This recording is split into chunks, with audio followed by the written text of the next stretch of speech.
Entonces voy a hablar pues de lo que quieren que hable, pero a través de la Santísima Trinidad. Ese es como el punto.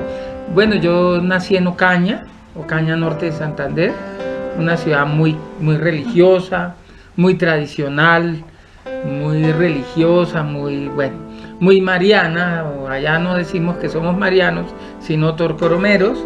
Está la Virgen de Torcoroma, pero allá cuando subimos al agua de la Virgen, un sábado como hoy, que un sábado o domingo como hoy, hay el camino viejo y está ya la carretera. Pues allá por el camino viejo uno no ve pasar sino gente que lleva música, vallenatos y guarapo o aguardiente, ¿cierto? Y así somos los católicos, ¿sí? Como decía el padre García Herreros, somos católicos de misa y de olla, ¿no? El domingo vamos a misa y después al sancocho y lo que salga, ¿cierto? Sí, más o menos. Pero bueno, en mi historia personal sí hay un tema que es fundamental, y es uno de los puntos que voy a tocar ahorita a través de la Santísima Trinidad, la figura paterna. Mi papá era el mejor papá del mundo, como el papá de todos nosotros, y es en serio, era espectacular, pero era un papá herido como hijo, y por tanto tenía la dificultad del alcohol y murió de cirrosis hepática cuando yo tenía 6 años. Esa es quizá mi mayor herida, pero también hoy en día es mi mayor fuerza en el carisma de sanación interior y liberación que el Señor me ha dado, ¿sí? Por lo general Dios actúa cuando uno se deja trabajar, no por los brujos, ni por los chamanes, ni por los adivinos, sino por Dios, ¿sí?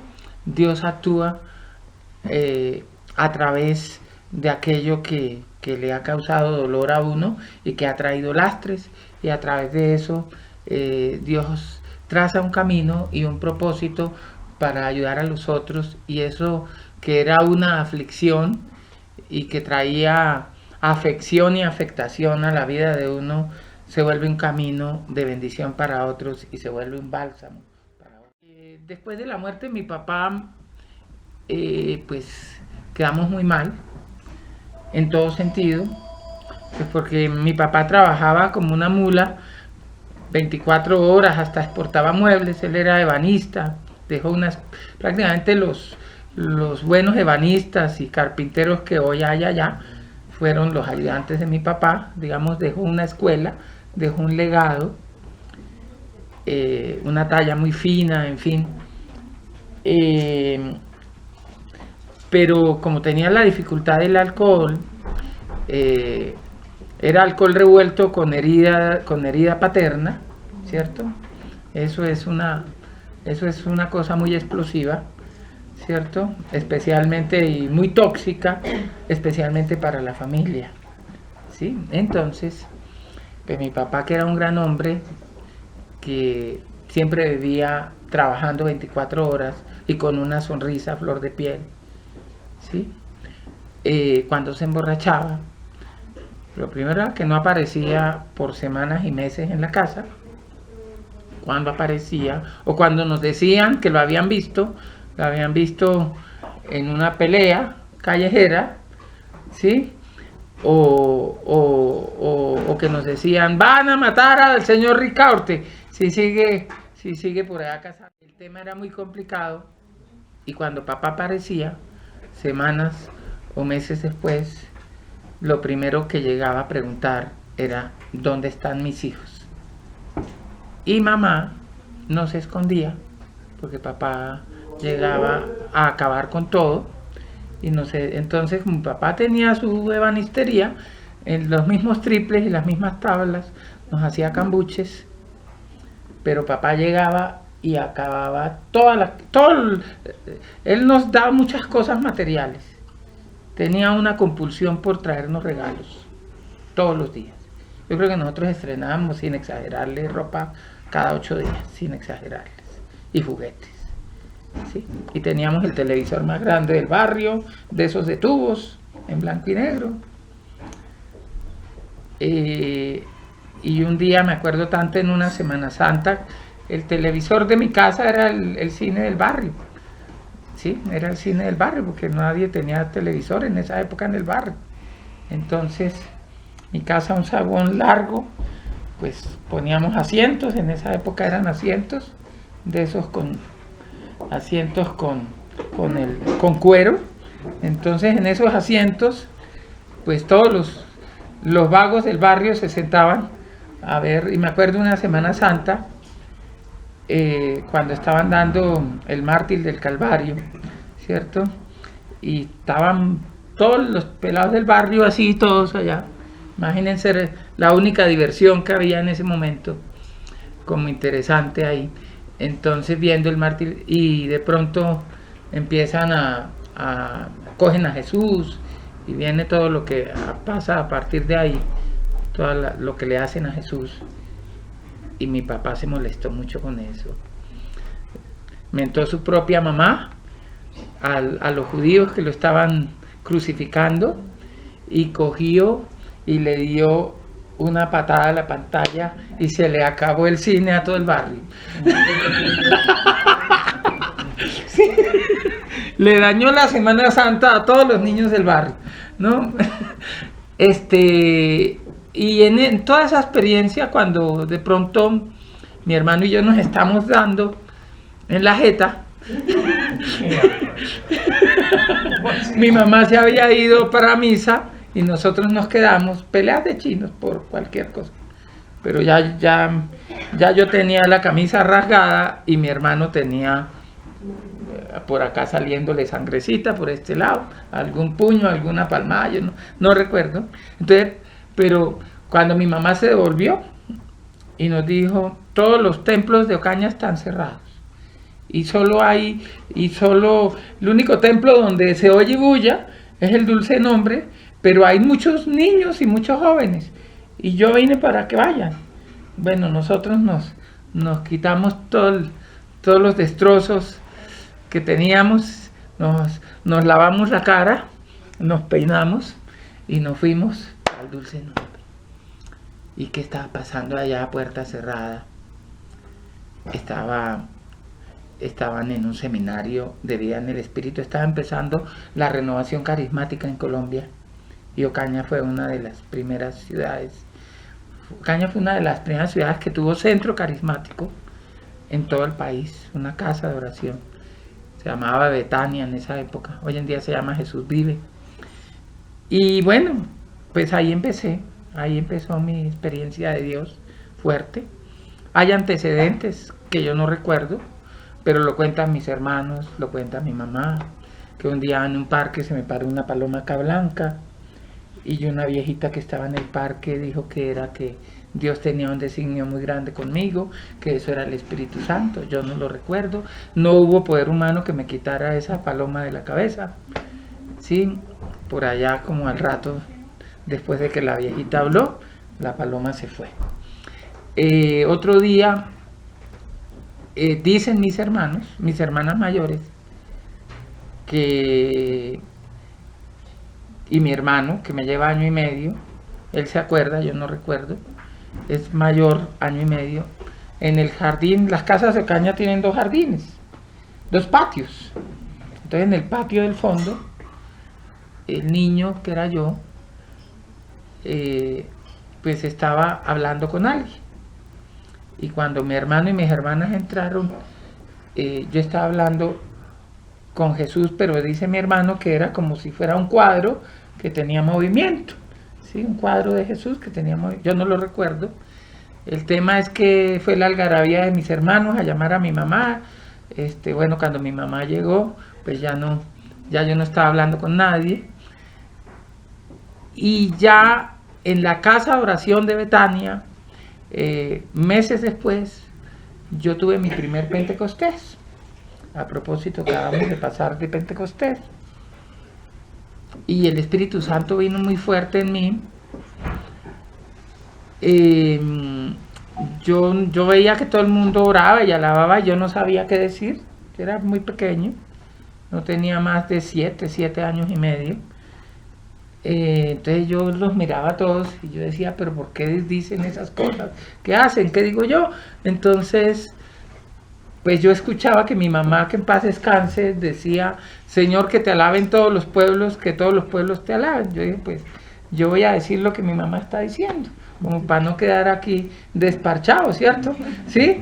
Y entonces empecé yo a decir eso y lo repetí no sé cuántas veces, cuando de pronto la lengua se me fue enredando y empecé a recibir la unción del Espíritu Santo y recibí el carisma de lenguas.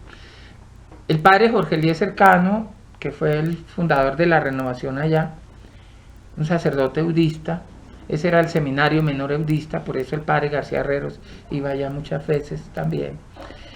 Pues él dijo, no, eso le está, dijeron las señoras, le está dando como un ataque de epilepsia. Entonces me llevaron al patio del Dulce Nombre de la parroquia, ahí el patio de la casa cural, a echarme alcohol y a echarme brisa y no se me quitaban los ataques, no se me quitaba la jeringonza. Entonces ya me calmé y me pusieron allá en la mitad de todo el templo. Eso estaba lleno de gente para que yo hablara. ¿Saben qué hice yo? Nada. ¿Qué dije yo? Nada. Yo estaba que salía corriendo. Yo era muy tímido. Era, bueno, muy niño además. Estaba rojo como un tomate. Y yo no sé cuántas personas caen en el Dulce Nombre, pero yo veía como si fueran millones de personas. Y entonces, pero recuerdo mucho lo que el padre Jorge Eliezer dijo. Déjenlo, que él algún día hablará y cuando hable nadie lo va a callar. Y pienso pues que aquí estoy hablando y ya se dan cuenta que soy, como dice un amigo mío, de tiro largo, ¿no? Entonces prepárense, porque esa profecía conmigo se cumple a cabalidad, ¿sí? Que el día que yo hablo nadie me puede parar. Y bueno, empiezo yo otro acontecimiento de esa época de niño, ya sí lo tengo consciente, lo recuerdo. Allí en la casa de oración de Betania, que era con un aljibe inmenso, unos jardines, unos balcones, unos helechos, una casa hermosa en el centro de la plaza. Ocaña es una ciudad colonial. Había un oratorio, había un cuartico así un poquito más grande que este, más grande que acá, y teníamos el oratorio, ahí con el Santísimo. Y allí mientras los adultos estaban en lo que en la reunión, como en lo que era el comedor de la casa, pero son casas inmensas, los niños nos reuníamos en el oratorio. Y ahí hacíamos el grupo de oración. Entonces dijo la joven que nos dirigía que nos fuéramos orando por todos los corredores de la casa, y así nos fuimos mientras los adultos estaban allá. Y yo recuerdo mucho que había un cuadro de la Virgen, de la Santísima Virgen, con los ángeles, y nos paramos ahí en el cuadro de la Virgen. Lo que estaba en el cuadro se salió del cuadro, tomó forma, tomaron cuerpo la Virgencita y los ángeles y se posaron encima de nosotros. ¿Sí? Y otro día, cuando volví a tener como la segunda vez que recibí como una moción de lenguas del Espíritu Santo, pues ese día ya estábamos en asamblea, había un día de asamblea que era toda la comunidad, niños, jóvenes, adultos. Y bueno, yo cuando empezamos a hacer alabanza, se me enredó la lengua, pero esa vez me pasó que yo no podía parar. Entonces empezaban a cantar y yo cantaba en lenguas. Mi hermano vino a decirme algo y yo le contesté en lenguas. Entonces él me regañó que yo porque me burlaba de eso, que eso era algo más sagrado. Y yo no le contesté porque como estaba iba a terminar explicándole así. Entonces me quedé callado. Yo me acuerdo que terminó la reunión en la noche y el centro Ocaña, para bajar al barrio donde yo vivo, donde crecí y viví, pues hay que bajar. Ocaña es una ciudad muy con geometría de emboscada, dice un poeta. Entonces son cuestas, subidas, ¿sí? Y entonces con toda esa arquitectura colonial que eran las encrucijadas para los escondederos para las guerras civiles, pero todas las calles se interconectan, pero además es una ciudad muy quebrada, ¿cierto? Entonces, del centro a mi casa, que son 3, 4 cuadras, hay que bajar, ¿cierto?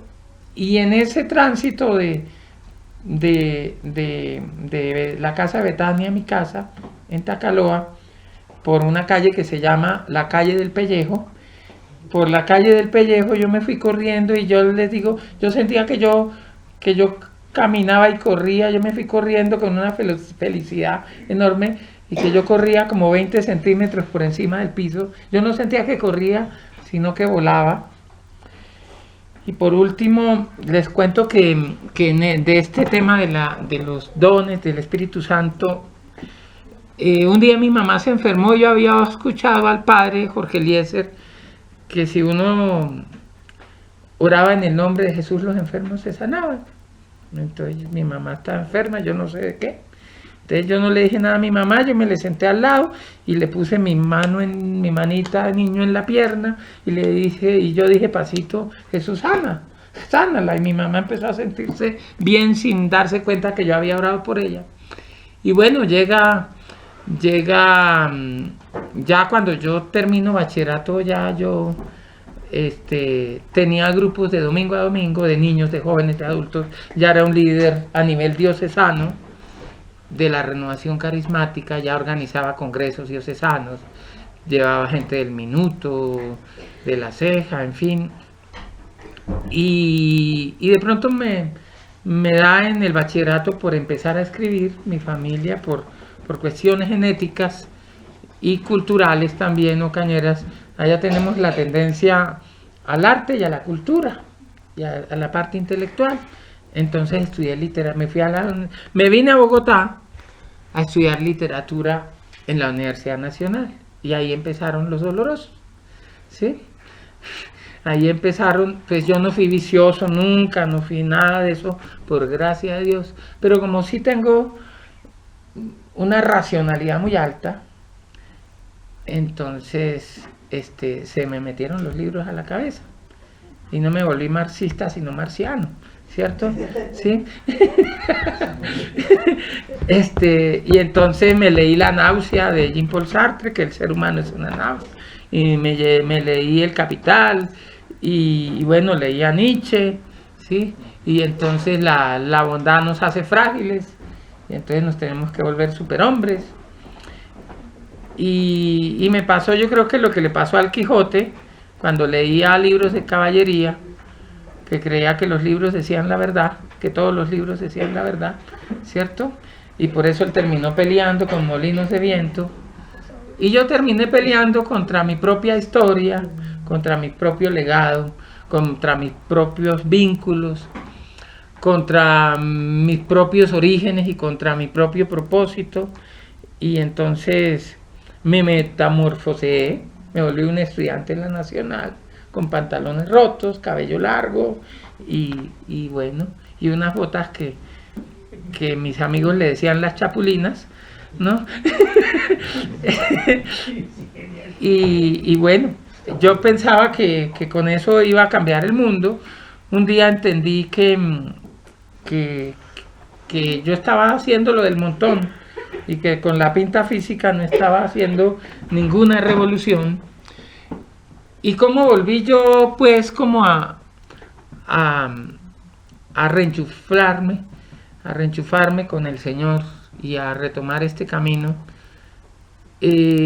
Un amigo de la infancia termina con SIDA, un amigo del colegio, y en unas vacaciones, en una Semana Santa que fuimos de vacaciones, un amigo que se volvió sacerdote, que en paz descanse, el padre Luis Alfredo Suárez, que era muy cercano a Felipe Gómez, él me fue a buscar y me dijo, hay uno cañero, un paisano que es amigo tuyo, del colegio y que se acuerda que vos orabas por los enfermos y se sanaban, y resulta que él quiere hablar con vos porque tiene una enfermedad incurable.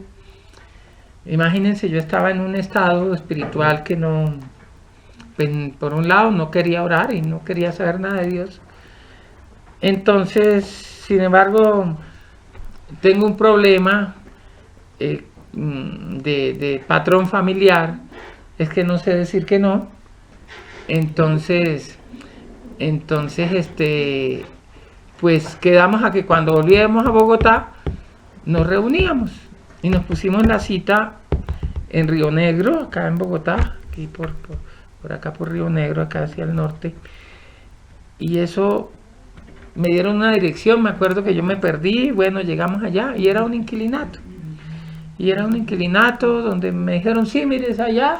Entré por todo ese inquilinato, era una pieza pequeña, un tapete redondo, vuelto nada, y ahí estaba una señora impedida que en la cama, dos niños, y estaban dos paisanos míos, entre esos mi amigo del colegio, y me dijeron, te estamos esperando.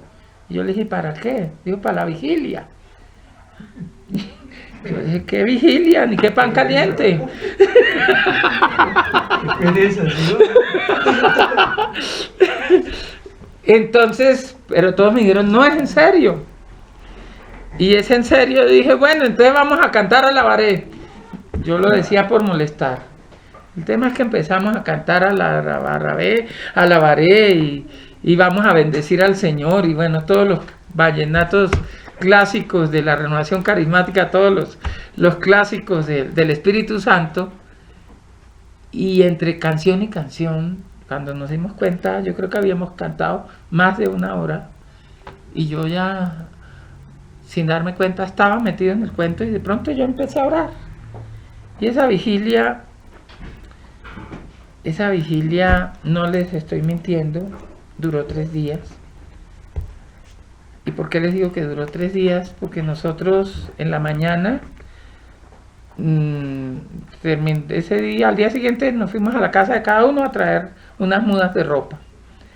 Nos bañábamos, nos cambiábamos, nos íbamos a la Santa Eucaristía, nos íbamos a hacer las actividades de cada uno y volvíamos y seguíamos orando y no nos daba sueño. Se curó de SIDA, ¿sí? Y a mí me tocó volver a creer, ¿cierto? Ese es como yo soy más ateo que todo el mundo, yo lo digo siempre, porque soy demasiado racional. Entonces yo dudo de esto todos los días. Pero yo siempre que me preguntan de esto, yo digo, ¿pero yo qué hago? Si yo digo en el nombre del Padre y del Hijo y del Espíritu Santo, empiezan a ocurrir cosas. Yo he entendido una cosa de la fe, y es que la vida de fe, la vida de oración, que es una adhesión a Cristo, cuando es verdadera y cuando es auténtica, es dinámica y pasan cosas, ¿sí? Dios no es un Dios estático y pasan cosas, ¿sí? Y entonces bienvenidos, porque yo sé que ya han pasado cosas y van a seguir pasando cosas en esta mañana. Y bueno, entonces reinicio y terminamos abriendo en ese inclinato un grupo de oración y empiezan a ocurrir milagros. Y entonces, y se fue congregando un grupo inmenso. Yo me acuerdo cuando ya estábamos viendo en el Bosque Popular, que fue el último lugar que compartimos juntos, ya los carros en las cuadras, eso era una cosa impresionante, ¿sí? Y en toda esa época Dios me permitió conocer buena parte de los instrumentos de Dios, videntes, estigmatizados, porque llegó una época en que me llevaban a todos lados los sacerdotes. Hay una imagen que está sangrando, hay esto, Dios será de Dios, no será de Dios. Y así, o me llevaban los instrumentos, la gente que estaba empezando, para que yo les orara. Me acuerdo que yo hacía tour por todo Bogotá y por varias ciudades de Colombia en ese plan. Y Dios me fue dando un ministerio de predicación. Llegó un momento en que yo llenaba estadios. Esa época pasó a otra, en que me empezó a mandar a comunidades en crisis, entonces con los servidores, comunidades en crisis, y fui entendiendo, y bueno, toda la vida yo he aconsejado gente, orado por gente, y hace 3 años y medio, casi 4, bueno, no, en octubre de 2000, ¿qué? En mayo de 2011, realmente, fundamos una comunidad con Marta Guerra, un taller, un discipulado, más que comunidad es un discipulado, como camino de sanación interior, que se llama Carpintería del Corazón.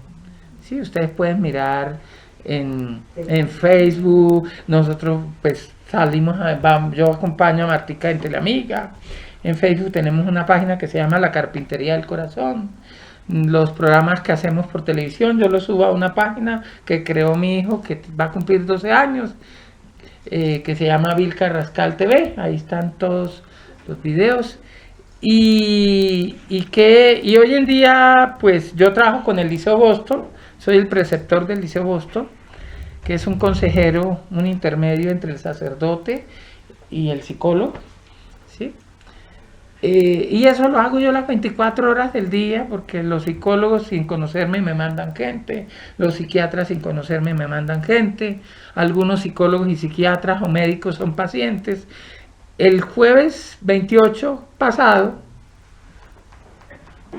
este jueves que acaba de pasar, acabo de fundar un grupo, un encuentro católico mensual de oración terapéutica, en una clínica que se llama Prevenire, que queda en Pasadena, al pie de la clínica calle 100, ahí frente a los 3 Elefantes.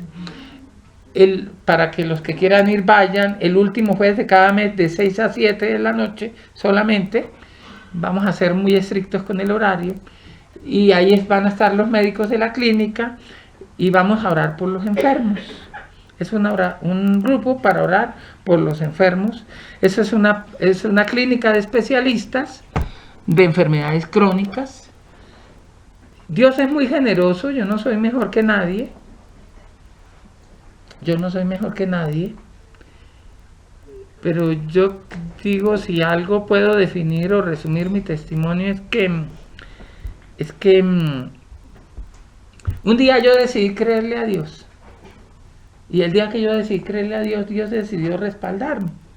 Es más o menos como yo puedo resumir mi testimonio, ¿cierto? Cuando uno le cree a Dios, Dios lo respalda a uno.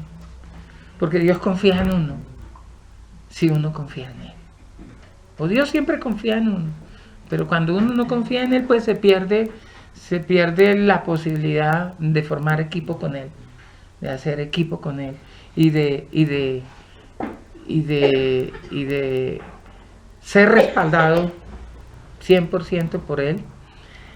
En este camino pues para terminar un poco, quién soy yo, así como empecé el testimonio que mi mayor dignidad es ser hijo de Dios, lo tengo con plena convicción, con plena certeza, porque digamos, el camino de sanación interior me ha llevado a esa convicción. El Espíritu Santo me ha permitido desarrollar toda una metodología, ¿sí? Que los que participan de nuestros talleres dicen, todo el mundo habla de sanación, pero lo que ustedes hacen es distinto, ¿sí? Lo que ustedes hacen.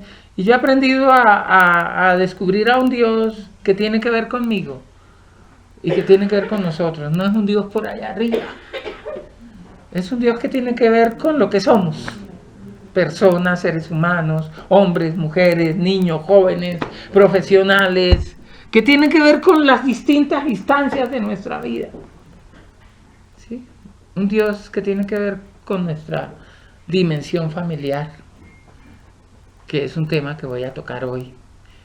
Y entonces, la carpintería del corazón es un discipulado, porque la sanación interior se encuentra descubriendo a Cristo y siguiéndolo y asumiendo su estilo de vida, y su estilo de vida no es otro que el estilo de vida de un hijo, del hijo unigénito, ¿sí? Su estilo de vida es darle la gloria al Padre, También de eso vamos a hablar hoy. Yo en este momento de mi vida he entendido para qué Dios me ha formado. Porque la vida de todo ser humano es como un rompecabezas. Cada etapa de la vida es la pieza de un rompecabezas. Pero en las piezas de rompecabezas, cuando las piezas están por ahí tiradas, a veces uno ve unas piezas como negras, como lúgubres, como oscuras, o como pedazos, que uno será la parte de un monstruo, de un fantasma, ¿qué será? ¿Cierto? También veo colores bonitos, pero como que no les ve sentido. Y entonces, ¿cuál es el problema del ser humano? Que como uno le gusta jugar a Dios y competir con Dios, uno le gusta darle orden al rompecabezas.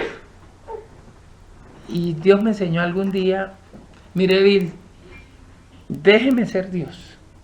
Su función aquí no es organizar las piezas. Su función es diseñar las piezas, cada piecita, y dejarla bien definida, bien pulidita, ¿sí? Porque aquí el rompecabezas lo voy armando yo, ¿sí? Eso es la vida de un ser humano. Yo lo entendí hace unos años. Y entonces, en este momento de mi vida, esas piezas de rompecabezas yo he entendido que forman como primero una pieza grande, que es la de escuchar y acompañar. Y a través de ese escuchar y acompañar, ayudarle a la gente a entender lo que le está pasando, y en ese entender encontrar la raíz, encontrar el camino terapéutico y encontrarle el propósito a esa pieza o a esas piezas de su rompecabezas, ¿sí? Entonces, una cosa clara donde yo siento y he ido dando saltos por gracia de Dios es eso. Yo siento que tengo que concentrarme. A mí me apasiona atender gente y siento que Dios actúa y hace cosas grandes y abre caminos y bueno, ese salto que estoy dando a esta clínica que les cuento, pues es un salto que Dios me lo está colocando sin yo buscarlo, porque yo hace como 10 años tracé un proyecto de formar una clínica donde la base sea espiritual, pero con los especialistas ahí, y está toda una metodología ya trazada, ya escrita. El otro punto es escribir, mucho, pues porque Dios me ha dado también esa gracia de escribir y de transmitir lo que escribo. Y hay por ahí libros rondando que el Señor me ha permitido escribirlos a mí, que han transformado millones de personas, aunque no llevan mi nombre. Y digamos, esas dos cosas, el escuchar, el atender, el acompañar y el encaminar. Y segundo, el escribir, y salir a contarlo en actividades como estas, a compartirlo, que es lo que sí, y yo siento que ese es el camino en el que Dios me está colocando, y yo siento que ha habido una madurez importante en eso, y Dios tiene un propósito. Yo les digo una cosa: cuando uno le cree a Dios, Dios le empieza a mostrar caminos. Lo más difícil es entender por qué estamos acá y para qué sirve estar acá. Pero cuando uno se deja trabajar por Dios, Dios le va mostrando el camino.